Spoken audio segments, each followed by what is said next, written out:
ગોંડલ તાલુકા સેવા સદન ખાતે ફોર્મ પરત ખેંચવાના અંતિમ દિવસે ભાજપ અને કોંગ્રેસના નેતાઓ વચ્ચે તીખી તૂતુ મેમે થઈ હતી। આશરે 30 મિનિટ સુધી હોબાળો સર્જાયો હતો। કોંગ્રેસના 7 થી 8 ઉમેદવારોએ એકાએક પોતાના ફોર્મ પરત ખેંચી લેતા પક્ષમાં દોડધામ મચી ગઈ હતી। આ ખેંચતાણ વચ્ચે ભાજપના અત્યાર સુધીમાં 12 ઉમેદવારો બિનહરીફ જાહેર થશે અને સાંજ સુધીમાં ઉમેદવારો બિનહરીફ થવાની શક્યતા વ્યક્ત થઈ રહી છે। કોંગ્રેસે ડેપ્યુટી કલેક્ટરને રજૂઆત કરી છે કે ભાજપ દ્વારા ડરાવી ધમકાવીને બળજબરીપૂર્વક ફોર્મ પરત ખેંચવામાં આવ્યો છે।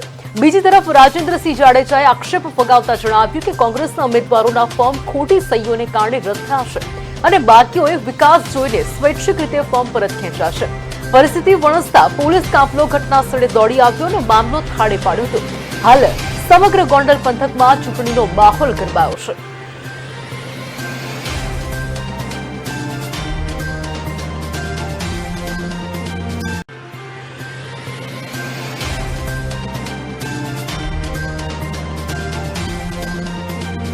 મળેલા એમાં પણ ખાસ કરીને જે ખોટી સહીઓ કોઈની કરવાની ખોટી સહીઓ કરી એના કારણે જે ઉમેદવારી પત્ર હતા એ અમાન્ય થયા અને 12 ભારતીય जनता પાર્ટીની સીટો છે બિનહરીફ થઈ।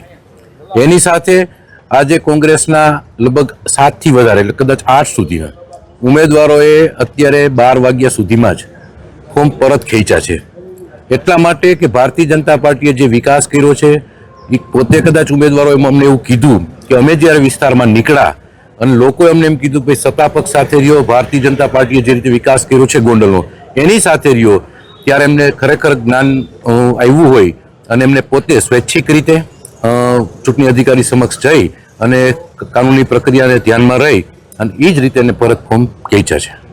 ઉપર ભાજપ કોંગ્રેસ વચ્ચે થોડું ઉગ્ર વાતાવરણ થઈ ગયું। સ્વાભાવિક છે કોંગ્રેસના નેતાઓ ગાંગા થાય, આવું બધું કારણ થાય એટલે, કારણ કે વર્ષોથી જાકારો અને જાકારો, આ જાકારાને કારણે સ્વાભાવિક માણસ ઉગ્રતા એનામાં આવતી હોય તો કોંગ્રેસીઓ થોડી કાગારોડ કરે છે, કારણ કે વર્ષોથી એમની આદત છે ચૂંટણીઓ હાર્યા પછી ઘણીવાર ઈવીએમને દોષ દે, ઘણીવાર ઉમેદવારને દોષ દે, ઘણીવાર ભારતીય जनता પાર્ટીને દોષ દેતા હોય, એટલે એ સ્વાભાવિક છે કે એમની ઉગ્રતા થઈ હોય।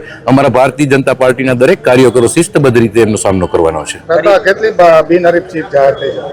અત્યાર સુધીમાં 12 સીટ બિનહરીફ ઓલરેડી જાહેર થઈ છે। બીજી તો આજે ફોર્મ પાછું ખેંચવાની પ્રક્રિયા પણ હજી ચાલુ છે, એટલે આજે સાંજે આપણને ખ્યાલ આવશે। કેટલા ઉમેદવારોએ ફોર્મ પરત ખેંચ્યું? અત્યારે 8 જેટલા ઉમેદવારોએ પરત ખેંચ્યું છે ફોર્મ।